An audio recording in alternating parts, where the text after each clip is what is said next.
할렐루야. 예수 그리스도 이름으로 하나님 말씀 증거하겠습니다. 우리 다 같이 하나님 말씀 누가복음 13장 6절에서 9절까지 말씀을 다 같이 보겠습니다. 하나님 말씀 누가복음 13장 6절에서 9절 말씀을 우리 같이 읽도록 하겠습니다. 6절 시작. 이에 비유로 말씀하시되 한 사람이 포도원에 무화과 나무를 심은 것이 있더니 와서 그 열매를 구하였으나 얻지 못한지라. 과원지기에게 이르되 내가 3년을 와서 이 무화과 나무의 실과를 구하되 얻지 못하니 찍어버리라. 어찌 땅만 버리느냐. 대답하여 가로되 주인이여, 금년에도 그대로 두소서. 내가 두릅하고 거름을 주리니 이후에 만일 실과가 열면 이원이와 그렇지 않으면 찍어버리소서 하였다 하시니라. 아멘. 네, 오늘 이 시간은 금년에도 그대로 두소서라는 제목으로 말씀을 증거하겠습니다. 2024년 마지막 안식일입니다. 여러분 올 한 해를 어떻게 보내셨습니까?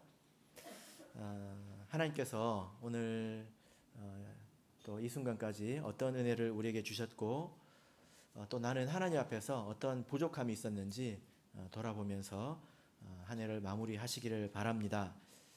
지나고 보면 모든 것이 또 아쉽고 또 부족했다는 생각이 들잖아요.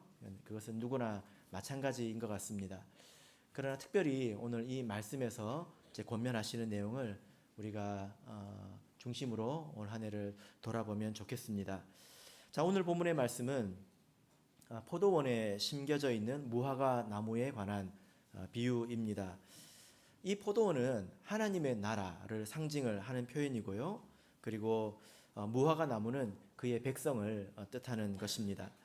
자, 그런데 예수님의 비유 가운데 어떤 일이 벌어졌습니까? 네, 6절, 7절을 보니까 이런 일이 벌어졌죠. 포도원 안에 무화과 나무가 있는데 그 나무가 무려 3년 동안이나 열매를 맺지 못했다라는 것입니다. 몇 년이요? 예, 3년이나 열매를 맺지 못했다는 것입니다. 그래서 주인이 이 과수원지기에게 말하기를 땅만 버리니까 이것을 찍어 내어버리라 이렇게 이제 명령을 하죠. 그러니까 이 말은 이렇게 밑둥을 그냥 찍어서 버리라는 것입니다. 죽이라는 것입니다. 아마도 요즘 같으면 톱으로 이렇게 자를 텐데, 전기 톱으로나 이렇게 톱으로 자를 텐데 그 시절에는 이제 톱도 아마 귀했을 것입니다. 그래서 도끼로 찍어서 나무를 자른다는 그런 의미겠죠. 자, 그런데 이때 과원지기가 뭐라고 대답을 합니까? 예. 무슨 이유에서인지는 모르겠지만 뭐 그동안에 열심히 공을 들인 것이 아까워서 그런 것인지 아니면 이 나무가 불쌍해서 그런 것인지 어쨌든 그 이유가 나와 있지는 않지만 한 해만 더 지켜보자 이렇게 이야기를 하죠. 내가 이 한 해 동안 열심히 보살필 테니까 한 해만 더 기회를 주자. 그리고 만약에 그래도 열매를 맺지 못한다면 그때는 이제 찍어 내어버리자 이렇게 이야기를 합니다. 여러분 이 말씀을 보면 우리가 종종 듣는 말씀 같죠? 그죠? 우리가 굉장히 익숙한 내용이지 않습니까?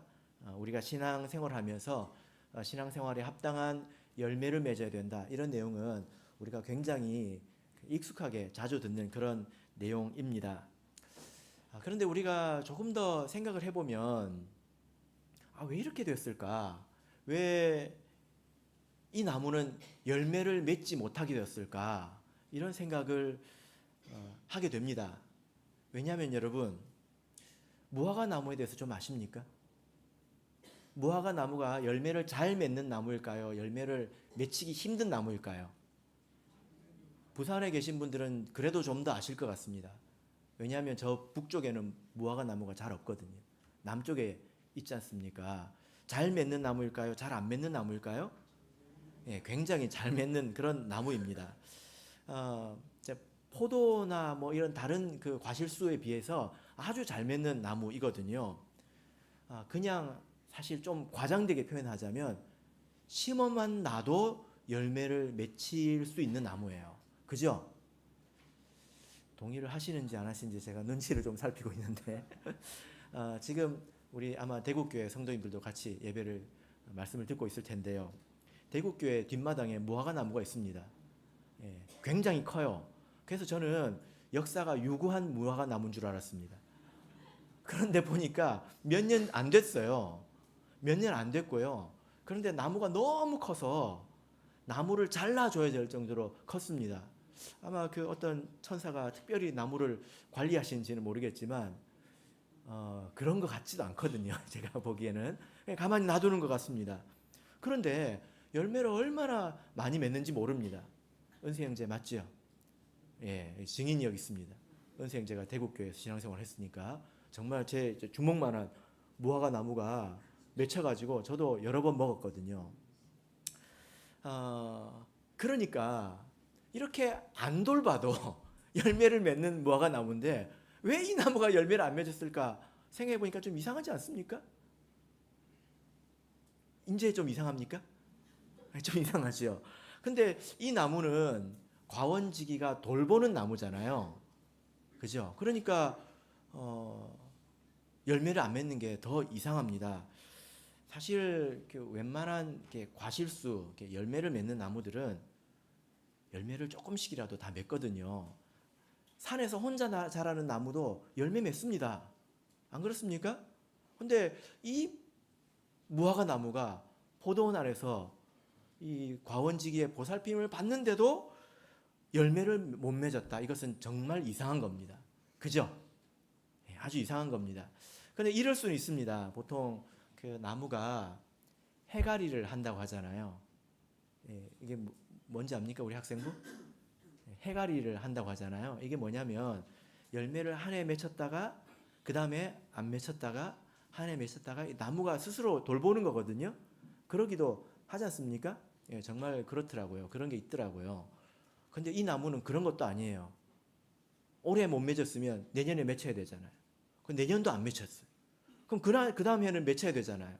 그 다음 해도 안 맺혔어요. 그럼 이 나무는 어떤 나무입니까? 문제가 있는 나무라는 거예요.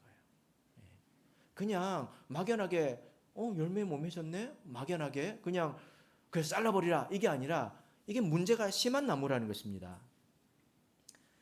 제가 이런 경험을 한번 한 적이 있습니다. 제가 목포교회에 부임을 했을 때 그 사택 앞에 여기 증인이 있습니다. 우연히 형제가 있는데 매실나무가 있었습니다. 기억을 하실는지 모르겠어요. 우연히 형제가 오래 시간이 됐죠. 굉장히 양지 바른 곳에 또 걸음을 잘 줬기 때문에 보통 우리 그 목자님들이 2월 달에 부임을 하잖아요. 그러면 조금 있으면 매실이 열매가 맺히거든요. 가자마자 열매를 땄습니다. 근데 그 다음 해부터 열매를 안 맺더라고요. 그 다음 해도 열매를 안 맺었어요. 그래서 참 이상하다 하고 봤더니 나무에 이상한 그 반점 같은 게 생겨가지고 이거를 우리 그 집사님이 약을 뿌리고 뭘 해도 이게 낫지를 않는 것입니다. 해결이 안 되는 거예요. 그래서 결국 어떻게 했을까요? 잘랐습니다. 제 밑둥을 제일 거의 땅바닥에 붙여가지고 이 나무를 잘랐어요. 지금 이런 상황이라는 것입니다. 그러니까 이 나무가 그냥 어쩌다 보니 열매를 못 맺은 것이 아니라 지금 문제가 지금 심하다는 것입니다. 그러니까 지금 이 말씀 우리가 들어야 되는 거죠. 자, 여러분, 그러면 이 나무는 왜 이렇게 열매를 못 맺었을까요? 이 무화과 나무는 왜 열매를 못 맺었을까요?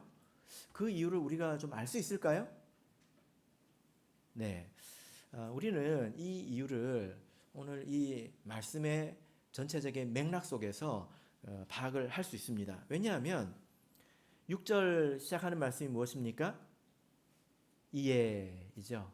그래서 이것은 이 비유가 그냥 독립적인 그런 말씀이 아니라 앞의 내용과 이어진 그런 말씀이라는 것입니다. 그럼 이 말씀을 이해하려면 우리가 앞에 있는 내용을 읽어봐야 되겠죠?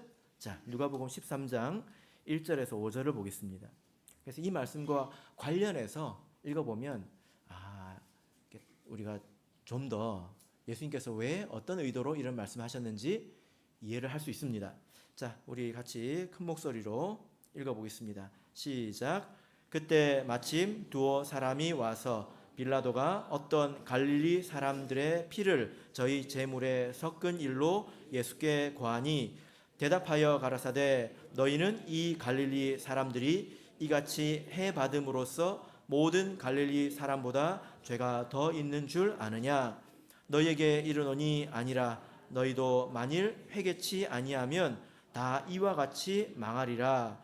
또 실로암에서 망대가 무너져 치어 죽은 18사람이 예루살렘에 간 모든 사람보다 죄가 더 있는 줄 아느냐?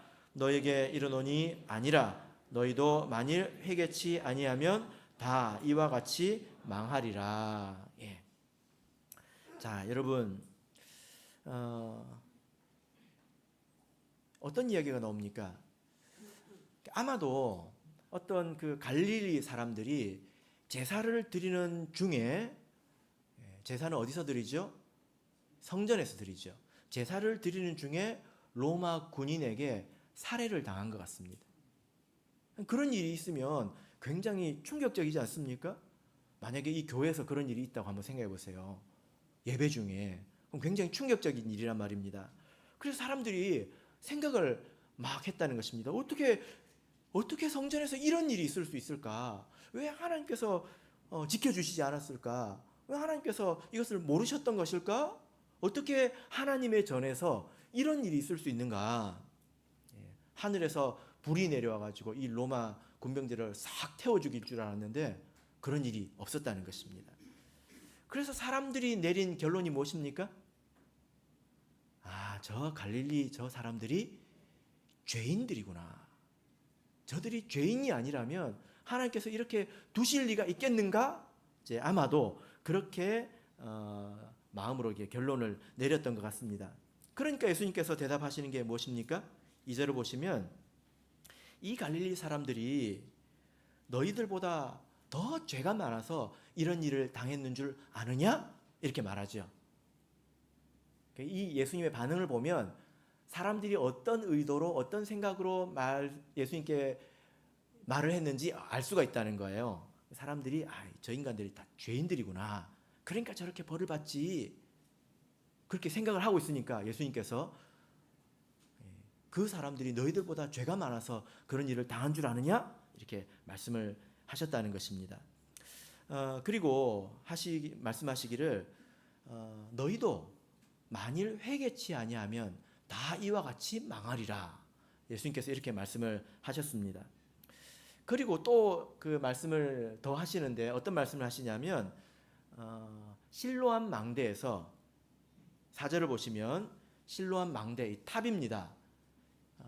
이 탑이 무너져 가지고 18명이 죽었습니다. 그 일을 예수님께서 그 얘기를 끄집어내서 이것은 사람들이 이야기한 게 아니잖아요. 그 이야기도 너희가 듣지 않았느냐? 그 사람들이 다 너희들보다 죄가 많아서 죽은 줄 아느냐? 너희도 회개치 아니하면 다 이와 같이 망하리라. 예수님께서 이렇게 말씀을 하셨다는 거예요. 그러니까 이렇게 말씀을 하시고 나서 열매 맺지 못하는 무화과 나무에 대해서 이제 말씀을 하셨는데, 자, 그래서 우리가 여기서 알 수 있는 것은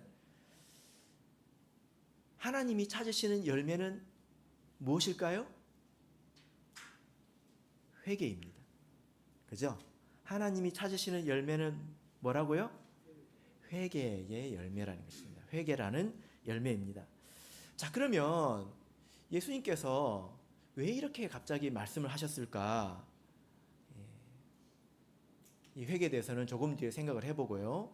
왜 예수님께서 이렇게 말씀하셨을까? 자, 여러분 13장 1절 보면 첫 번째 표현이 뭐죠?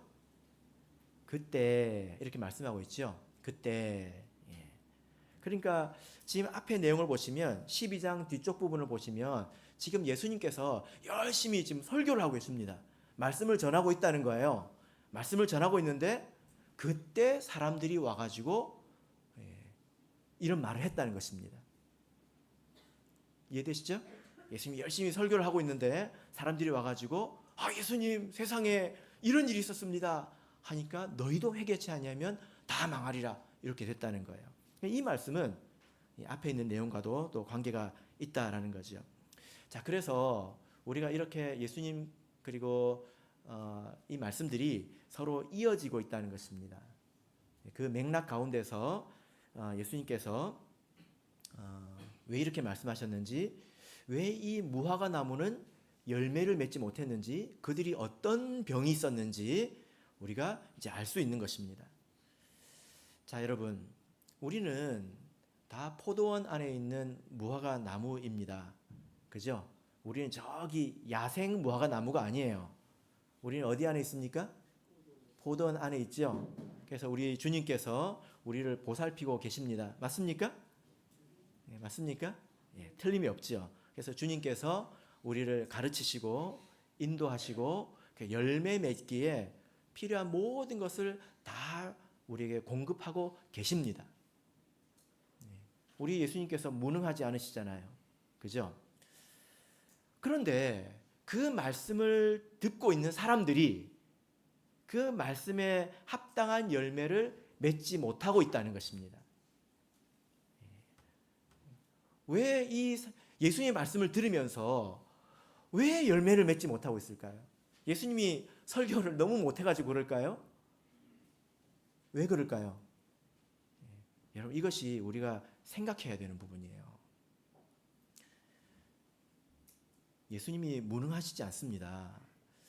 왜 예수님의 이 귀한 말씀을 듣고 이적 기사를 체험하고도 왜 이 사람들이 열매를 맺지 못했을까?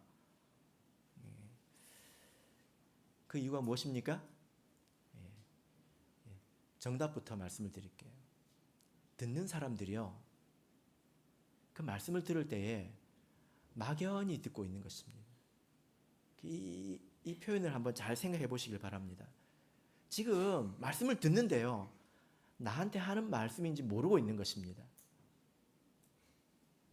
들으면서 어떻게 생각했을까요? 야, 참 예수님 말씀 잘하시네. 참 저 말씀 옳은 말씀이네. 저 말씀 들으니까 누가 생각이 나네. 간혹 이런 표현도 듣습니다. 뭐 그 말씀이 그 말씀 아니야? 뭐 다 회개하라는 말이네. 다 뭐 정신 차리라는 말이네. 사람들이 그렇게 듣고 있다는 것입니다. 그러니까 예수님의 말씀을 듣고 있는데 늘상 듣던 그런 막연한 소리로 듣고 있다는 거예요. 그래서 이것을 좀 표현해 보자면 영적인 무감각이라고 표현할 수가 있겠습니다. 무감각하다는 것입니다. 머리가 무감각하다는 게 아니라 영적으로 무감각하다는 거예요. 12장 57절을 보겠습니다. 그래서 예수님께서 이런 말씀을 하셨는데, 자, 12장 57절 자, 읽겠습니다. 시작. 또 어찌하여 옳은 것을 스스로 판단치 아니하느냐. 여러분, 이 말씀의 뜻이 뭡니까? 너희들은 들으면서 어떻게 아무 생각도 안 하냐. 지금 각자 말씀을 들으면 각자의 마음속에 생각이 일어나지 않습니까? 예수님께서 이렇게 말씀하시네. 그럼 내가 어떻게 해야 되지? 생각이 일어나야 된다는 거거든요. 근데 어찌 옳은 것을 스스로 판단하지 않느냐? 어떻게 생각이 이렇게 없느냐? 그래서 이 말씀을 듣는 이 모습이 뭐냐면은 마치 술에 잔뜩 취한 사람이 자기 살을 꼬집는 것 같아요. 술에 잔뜩 취하면 무감각해지지 않습니까? 통증에 무감각해지잖아요. 그래서 꼬집어도 아프지가 않다는 것입니다. 이게 뭐 내 살인지 네 살인지 모르고 있다는 것입니다. 말씀을 들어도 머리로는 아는데요, 마음이 너무 무뎌져 가지고 찔리지도 않고 고통도 없고 나에게 말하는 것인 줄도 모른다는 것입니다. 그래서 예수님께서 푹 찔렀는데 그 말씀을 웃어 넘긴다는 거예요.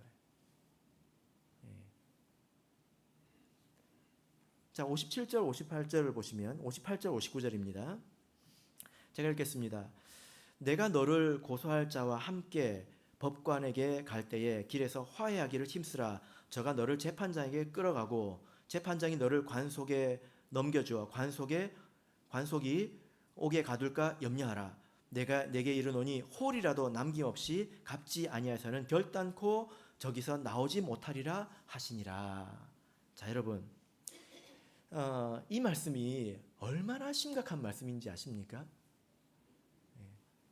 다른 사람의 마음에 상처를 주고 눈곱만큼이라도 빚진 것이 있으면 나올 수 없다는 것입니다. 이게 굉장히 심각한 말씀입니다. 그런데 사람들이 들을 때 어떻게 들었을까요? 정신을 차리지 못하고 자기에게 하시는 이야기로 듣지 못하고 있다는 겁니다. 자기와 무슨 관계가 있는지 깨닫고 있지 못하다는 것입니다. 그래서 지금 사람들이 와서 하는 말이 뭐냐면요.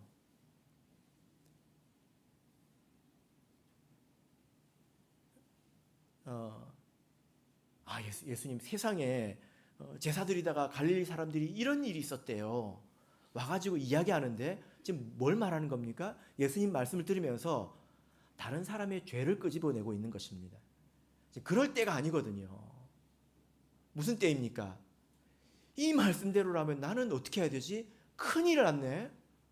정신이 번쩍 들고 오금이 저리고 이래야 되는데 다른 사람 죄를 이야기하고 있다는 것입니다. 이게 뭡니까? 말을 했는데 자기 말인지 모르고 있다는 거예요. 무감각하다는 것입니다. 우리가 그럴 수 있지 않을까요?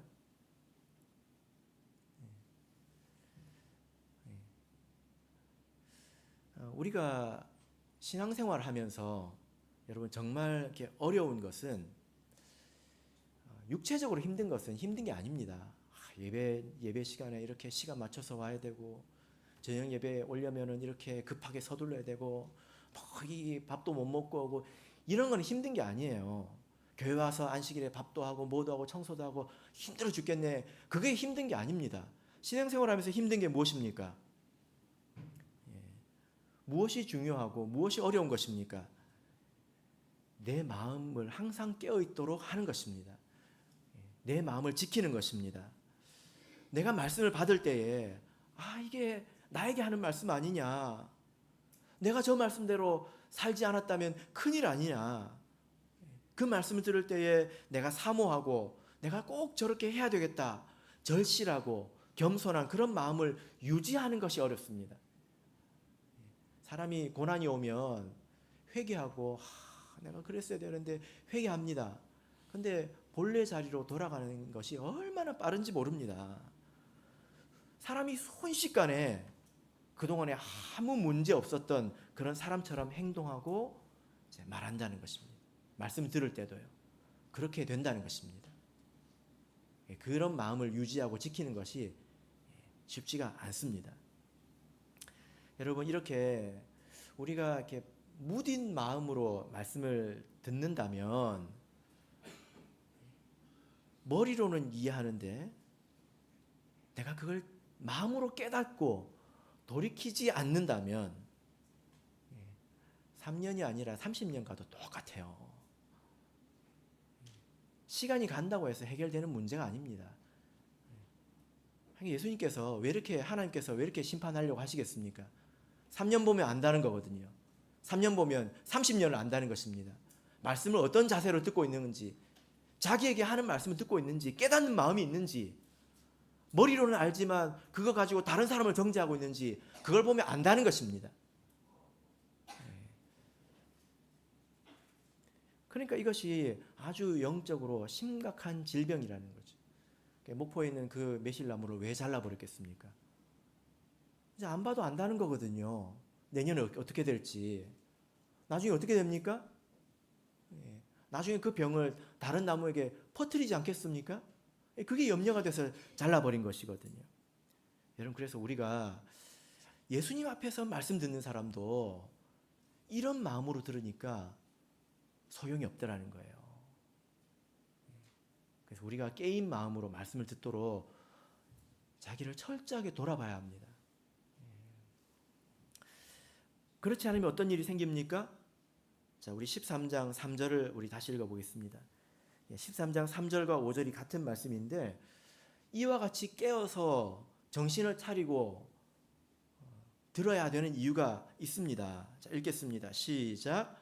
너희에게 이르노니 아니라 너희도 만일 회개치 아니하면 다 이와 같이 망하리라. 예. 자, 여기서 사람들의 생각을 엿볼 수가 있는데요. 예수님께서 하시는 말씀은 이것입니다. 회개치 아니하면 이런 사람들에게 임한 그런 재앙처럼 너희들에게도 환난이 임할 것이다 라는 것입니다. 하나님의 심판이 마치 갑작스러운 재앙처럼 임할 것이다 이렇게 이야기를 했다는 거예요. 근데 사람들은 그렇게 생각하지 않습니다. 사람들은 어떻게 생각할까요? 이런 말씀에 대해서 약간 그 복불복처럼 생각하는 것 같아요. 복불복이 뭡니까? 재수 좋으면 안 걸리고 재수 나쁘면 걸리는 거예요. 하나님의 재앙이 이렇게 운 없는 사람에게 이렇게 온다 이렇게 생각을 하는 것 같아요. 그래서 이 사람들이 와가지고 뭐라고 그럽니까? 이 사람들에게 이런 일이 있었다 이렇게 이야기하고 있잖아요. 그런데 예수님께서 하시는 말씀이 뭐냐면은 지금 너희들이 죄인들에게 이런 재앙이 임했다 이거에 대해서 되게 놀라고 있는데 이런 일이 굉장히 보편적인 일이라는 것입니다. 그게 놀랄 만한 일이 아니라는 거예요. 예수님께서 그 말씀을 하고 있습니다. 왜 그렇습니까? 자, 지금 이 사람들이 와가지고 뭘 말하고 있습니까?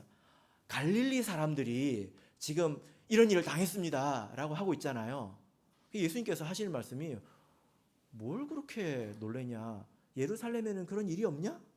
이렇게 이야기하고 계신 겁니다. 그래서 예수님께서 사람들이 하지 않은 이야기도 하고 있습니다. 뭐라고 말씀합니까? 그런 일이 갈릴리 사람들한테만 있냐? 예루살렘에는 그런 일이 없느냐? 예루살렘에서 실로암 망대가 무너져서 18명이 죽지 않았느냐? 그런 일이 예루살렘에도 있다. 뭘 그렇게 놀라냐? 새삼스럽게 떠들고 있냐? 그러니까 이런 재앙이라고 하는 것이 죄에 대해서 회개치 않는 마음에 대해서 재앙이 임하는 것이 보편적이라는 것입니다. 갈릴리에만 일어나는 것이 아니라 예루살렘에도 일어날 뿐만이 아니라 심지어 예수님께서 뭐라고 말씀하셨습니까? 너희도 만일 회개치 아니하면 그 다음에 다 이와 같이 다는 이런 재앙이 갈릴리하고 예루살렘에만 일어납니까? 어디에도 일어납니까? 한국에도 일어나고 대만에도 일어나고 미국에도 일어나고 다 일어난다는 것입니다. 다 이것은 보편적인 일이라는 것입니다. 여러분 우리가 눈을 뜨고 이렇게 신앙생활을 해보면 이 말씀에 공감할 수 있습니다. 크고 작은 재앙이 이렇게 놀라운 일이 아주 특별한 일일까요?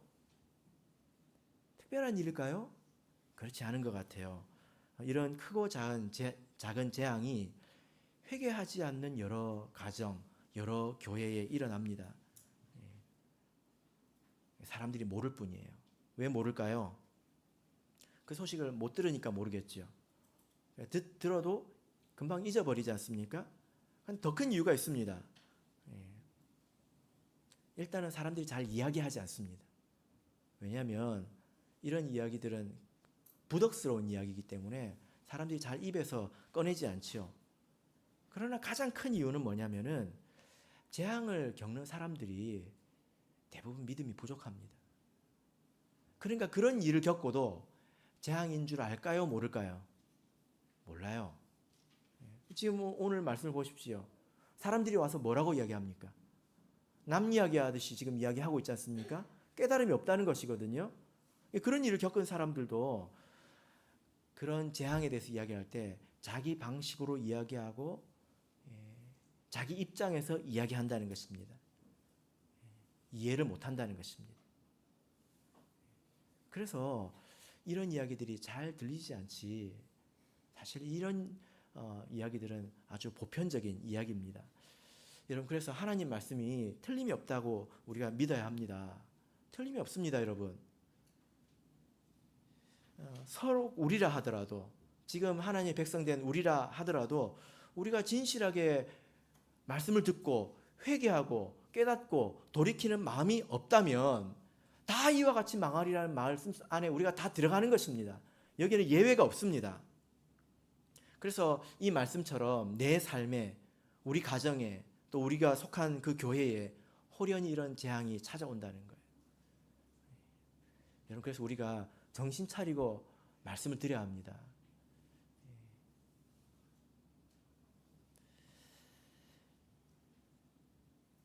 자, 본문 7절 보겠습니다. 본문 7절 읽겠습니다. 시작. 과원지기에게 이르되 내가 3년을 와서 이 무화과 나무에 구하되 얻지 못하였으니 찍어버리라. 어찌 땅만 버리느냐. 자, 여러분, 어찌 땅만 버리느냐 이렇게 말씀을 하고 있습니다. 하나님께서는 그것도 아깝다는 거죠. 여러분, 하나님은 은혜가 헛되기를 원하지 않으십니다. 예수님께서 오병이의 이적을 행하시고 나서 남은 것을 어떻게 하라고 하셨습니까? 다 남김없이 다 거두라고 하셨거든요. 여러분, 식당 가가지고 배가 터지게 먹었습니다.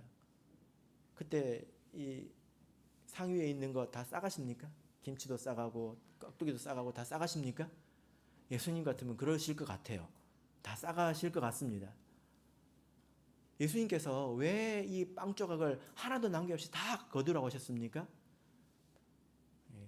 하나님의 은혜는 귀한 것이기 때문입니다. 그 은혜가 헛되기를 원하지 않는다는 것입니다. 누가복음 10장 13절 보겠습니다. 누가복음 10장 13절입니다.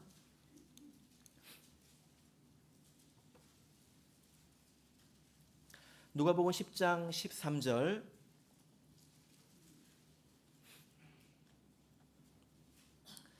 같이 읽겠습니다. 시작.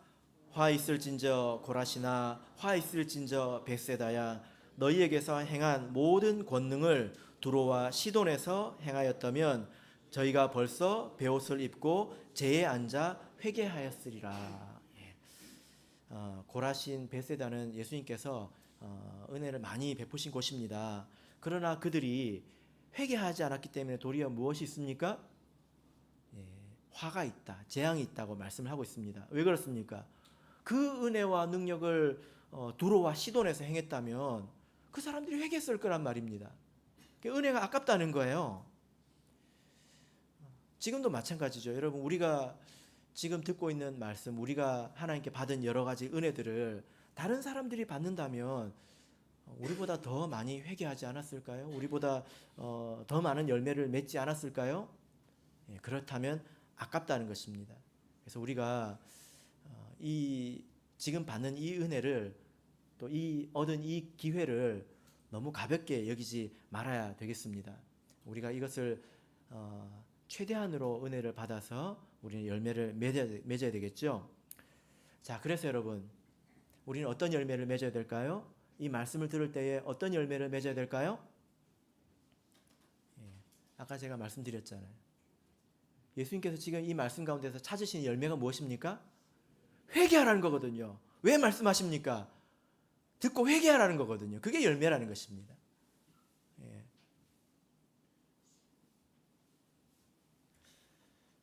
누가복음 3장 8절 보겠습니다. 자, 그래서 우리가 생각해 볼 수 있는 것은, 나는 지금 회개하는 사람인가? 말씀을 들을 때 예수님께서 내가 말씀 듣는 태도를 보면서 기뻐하실까? 이 생각을 좀 해봐야 되겠죠. 내가 지금 말씀 듣는 모습을 보고 내 마음속에서 일어나는 이런 일들을 보고 예수님께서 어떻게 생각하실까? 자, 누가복음 3장 8절 보겠습니다. 읽겠습니다. 시작. 그러므로 회개에 합당한 열매를 맺고 속으로 아브라함이 우리 조상이라 말하지 말라. 내가 너희에게 이르노니 하나님이 능히 이 돌들로도 아브라함의 자손이 되게 하시리라. 자, 여러분, 여기서 회개에 대해서 말씀을 하고 있는데, 회개라고 하는 것은 말씀을 듣고 깨닫는 걸 말합니다. 그리고 자기를 돌아보는 걸 말하죠. 내가 이게 문제구나 스스로 인정하는 것, 받아들이는 것을 회개라고 합니다. 변명하는 게 아니라 받아들이는 걸 말합니다. 스스로 심각하게 생각하고 하나님이 때리기 전에 내가 나를 때리는 것을 회개라고 하는 거죠. 그죠? 근데 이 회개는 마음속에서만 일어나는 것은 결코 아닙니다. 여기서 회개에 합당한 열매라고 말하고 있는데, 세례 요한이 자기에게 세례를 받으러 나온 사람들에게 회개에 합당한 열매를 맺어라 라고 했을 때, 이 여러 사람들이 나오면서요, 세례 요한에게 다 묻습니다. 진짜 회개한 사람들은 질문이 있어요. 뭐라고 물을까요? 뭐라고 물을까요? 자, 10절 보겠습니다. 10절 읽겠습니다. 시작. 무리가 물어 가로되 그러하면 우리가 무엇을 하리까? 진짜 회개한 사람들은 뭘 묻습니까? 그러면 우리가 무엇을 하리까? 생각에 대해서 묻는 게 아니라 내가 해야 되는 게 무엇이냐, 무엇을 실천해야 되느냐, 이걸 묻고 있습니다. 그것이 회개의 열매이죠. 회개는 안 보이지 않습니까? 근데 열매는 보인단 말이에요. 12절 보겠습니다. 세리들도 세례를 받고자 하여 와서 가로되 선생이여 우리는 무엇을 하리까? 뭘 묻고 있습니까? 무엇을 하리까? 14절 군병들도 물어 가로되 우리는 무엇을 하리까? 회개하는 사람들이요, 다 와서 묻는 게 있더라는 거예요. 뭡니까? 그래서 내가 무엇을 해야 합니까? 아는 것만을 말하는 것이 아니라, 깨닫는 것만을 말하는 것이 아니라 삶의 변화, 행동의 변화가 있어야 된다는 것입니다. 제가 이제 우리 모든 성도님들의 죄에 대해서 제가 다 관여하지 않습니다. 근데 모든 죄에 대해서 다 관여를 안 하는 것도 아닙니다. 저도 생각이 있습니다. 어떤 것은 제가 관여를 할 수밖에 없는 문제들도 있는데요. 그런데 진짜 그 문제에 대해서 회개한 사람들은 묻습니다. 틀림없이 묻습니다. 어떻게 해야 될까요? 뭘 해야 됩니까? 묻지 않는 사람들은 사실 회개한 것이 아닙니다. 도망가는 거죠. 여러분, 그래서 우리가 이렇게 물을 수 있어야 합니다. 하나님 말씀 들을 때 물을 수 있어야 되고요. 스스로 해결이 안 되면 또 물을 수 있어야 합니다. 그래서 우리가 삶의 변화가 있어야 된다는, 각자의 삶에 걸맞는 그런 삶의 변화, 행동의 변화가 있어야 한다는 것입니다. 자, 우리 이제 본문 8절로 돌아가겠습니다. 누가복음 13장 8절 보겠습니다. 자, 이제 우리가 생각할 것은, 자, 그러면 우리가 어떻게 회개의 열매를 맺을 수 있는가에 대해서 같이 살펴보도록 하겠습니다. 자, 8절 읽겠습니다. 시작. 대답하여 가로되 주인이여 금년에도 그대로 두소서 내가 두릅하고 걸음을 줄이니. 자, 이 과원지기가 이야기를 하잖아요. 이 과원지기가 누구일까요? 이 과원지기는 우리를 인도하시는 예수님을 말합니다. 그죠? 사실 여러분 생각해 보십시오. 이 무화과 나무가 열매 맺지 않는 이 일에 대해서 제일 실망할 만한 사람이 누구죠? 과원직이잖아요. 왜 그렇습니까? 제일 수고했지 않습니까? 물도 주고 거름도 주고 했을 거 아니에요. 사실 제일 실망할 만한 분이 예수님인데, 그러나 또 예수님은 자비로운 것을 우리가 볼 수 있습니다. 여러분, 우리가 그동안에 많은 기회를 얻었습니다. 하나님께서, 우리 예수님께서 우리를 사랑하셔서 택해 주시고 또 말씀을 주시고 삶에 많은 은혜를 주시고 또 계기를 주시고 깨닫도록 해주셨는데, 우리가 열매 맺지 못한다면 예수님이 제일 실망스럽겠죠. 그죠? 수고한 분이 제일 힘들죠. 제일 실망스럽죠. 그러나 예수님은 또한 자비로우신 것을 우리가 볼 수 있습니다. 한 번 더 기회를 주자 이렇게 말씀하고 있지 않습니까? 여러분, 우리가 이렇게 변화될 때에 우리가 회개의 열매를 이렇게 맺는 것도요, 하나님의 자비가 없이는 될 수가 없다는 것을 알아야 합니다. 내가 이제 고쳐야지. 내가 내년쯤에 고쳐야지. 한다고 해서 되는 게 아니에요. 기회를 줄 때 받아야 합니다.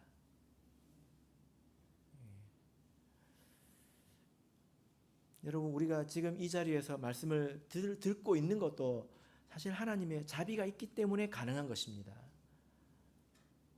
그죠? 이렇게 기회가 있을 때 회개해야지. 내가 이제 어디까지만 하고 내가 얼마 뒤에 내가 돌이켜야 되겠다. 내가 회개해야 되겠다. 그럼 누가 하는 것입니까? 자기가 하는 거죠. 자기가 아무리 하려고 해도요, 예수님이 기회를 주시지 않으면 안 되는 것입니다. 감사한 것은 지금 우리는 기회를 받고 있다는 거예요. 내일이 있을까요? 우리가 알 수 없습니다. 내년이 있을까요? 내년이 오는 것이 너무나 자연스럽죠? 그런데 우리가 그것을 알 수 없다는 것입니다. 여러분, 그래서 우리가 이 예수님의 자비를 감사하고 우리가 그것을 받을 줄 알아야 합니다. 자, 여러분, 이때 과원지기가 뭐라고 말합니까? 두루 파고 거름을 주겠다, 이렇게 말합니다. 나무에게 거름을 줄 때 어떻게 할까요? 어떻게 할까요? 이렇게 나무 뿌리 그 줄기 이렇게 주변을 이렇게 동그랗게 파잖아요, 그죠? 거기다가 거름을 줍니다. 그러면 이제 그 거름이 다른 데로 가지 않고 그 나무 밑으로 잘 이렇게 스며들도록 이렇게 지금 하는 것이거든요. 이것은 우리 성도들에게 필요한 말씀을 주시겠다, 또 필요한 은혜를 주시겠다, 회개할 만큼 그런 기회를 주시겠다는 것입니다.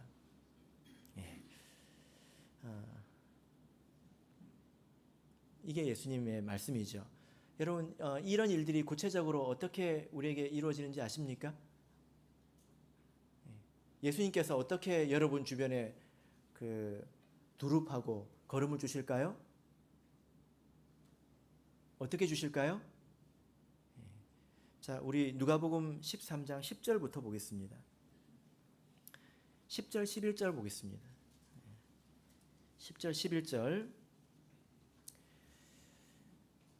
주님의 자비와 또 보살핌, 이것이 우리에게 어떻게 오는지 알아야 되잖아요. 자, 13장 10절 11절 읽겠습니다. 시작.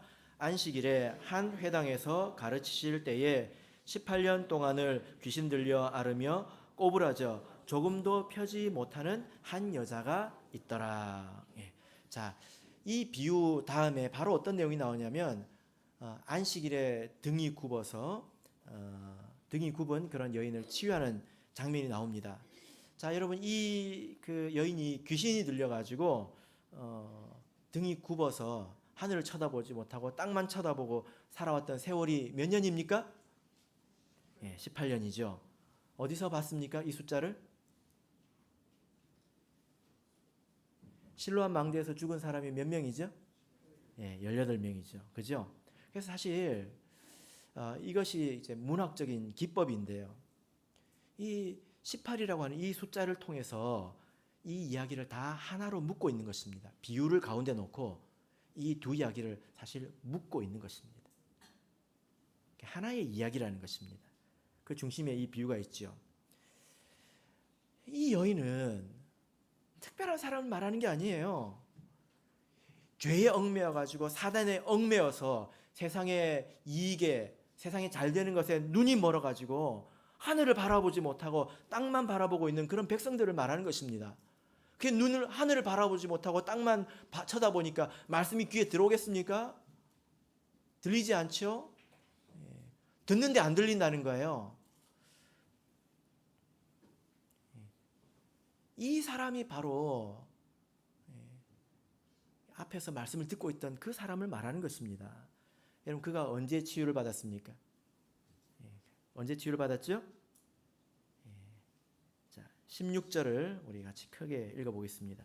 16절 크게 읽겠습니다. 시작. 그러면 18년 동안 사단에게 매인 바 된 이 아브라함의 딸을 안식일에 이 매임에서 푸는 것이 합당치 아니하냐. 이 여인에게 언제 어떻게 은혜가 임했습니까? 안식일에 임했다는 것입니다. 예수님께서 우리에게 언제 어떻게 은혜를 주실까요? 여러분, 물론 우리가 매일 성경 읽을 때, 우리가 매일 기도할 때 예수님께서 은혜를 주시죠. 근데 그 은혜의 중심은 어디에 있습니까? 안식일에 있습니다. 예, 안식일에 있습니다. 그래서 우리가 안식일을 잘 보내야 된다는 것입니다. 안식일을 통해서 우리에게 주시는 은혜를 잘 받아야 된다는 거예요. 우리가 안식일을 잘 보내지 않는다면 예수님이 주시는 걸음을 거부하는 것이고, 예수님이 우리를 보살피는 걸 우리가 거부하는 것입니다. 그러면 그 사람들이 열매 맺을 수 있을까요? 안식일에 우리에게 주시는 그 말씀을 잘 듣고, 찬양할 때 잘 하고, 기도할 때 집중해서 하고, 또 사랑의 교제를 통해서 우리가 체험을 얻어야 되는 것입니다. 안식일을 잘 보내야 된다는 것입니다. 그래서 우리가 안식일을 보낼 때 우리가 예비해야 합니다. 안식일을. 그래서 안식일 예비일이라고 있죠. 그죠? 안식일을 어떻게 보낼까 우리가 준비하는 그런 마음이 있어야 된다는 것입니다. 기대하는 마음도 있어야 된다는 거예요. 그죠? 예. 그리고 안식일에 와서 우리가 진실하게 건성으로, 그냥 어쩔 수 없어가지고 그냥 오는 것이 아니라 진실하게 우리가 찬양하고 또 기도하고 말씀을 들어야 합니다. 우리가 이렇게 마음이 가출하면 안 돼요. 여기 올 때 마음은 저기 다른 데 가 있고 몸만 오는 것은 안식일을 제대로 지키는 것이 아닙니다. 유대인들도 안식일을 지켰잖아요. 그죠? 이 안식일에 회당에 누가 있습니까? 등이 굽은 여자가 안식일에 회당에 있잖아요. 그죠? 우리가 안식일에 다른 일, 다른 생각으로 내 마음을 채우지 말고 하나님께 집중해야 합니다. 그때 힘을 써야 합니다. 제가 예전에 그 다른 나라 우리 참예수교에서 온 자매님 통해서 이야기를 들었는데요. 그 교회는 안식일 점심시간에 기도회가 열린대요. 점심시간에 기도회를 열리면 뭘 못할까요? 밥을 못 먹겠죠. 왜 그때 할까요? 교회에 환자들도 있고 환난 가운데 있는 사람들이 있다는 것입니다. 그들이 점심시간에 여기 회당에 모여서 같이 기도하는 것입니다. 금식하면서. 그래서 제가 그 이야기를 들을 때에 그분들이 안식일에 올 때 어떤 마음을 가지고 오실까? 이런 생각을 해보게 됐습니다. 하나님의 은혜를 간절히 사모하는 마음으로 오지 않았겠습니까? 우리가 그렇게 안식일을 지켜야 되는 것입니다. 여러분, 예수님은 우리에게 부족하게 주시는 분이 아닙니다. 과원지기가 기술이 없어가지고 게을러서 무화과 나무가 열매를 못 맺었다면 나무를 자를 것이 아니라 과원지기를 잘라야죠. 그죠? 근데 과원지기에는 문제가 없어요. 하나님께서 우리에게 주시는 것이 전혀 문제가 없다는 것입니다. 충분하다는 것입니다. 우리가 그것을 잘 듣고 우리가 변해가야 하는 것입니다. 2024년이 이제 갑니다. 금년에도 그대로 두서서 한 그 금년이 지나가고 있습니다. 여러분, 우리가 2025년을 맞이한다면 그 또한 하나님의 은혜겠죠. 그죠? 이 은혜를 귀히 여기시고 열매 맺는 저와 여러분이 되시기를 예수 그리스도 이름으로 축복합니다.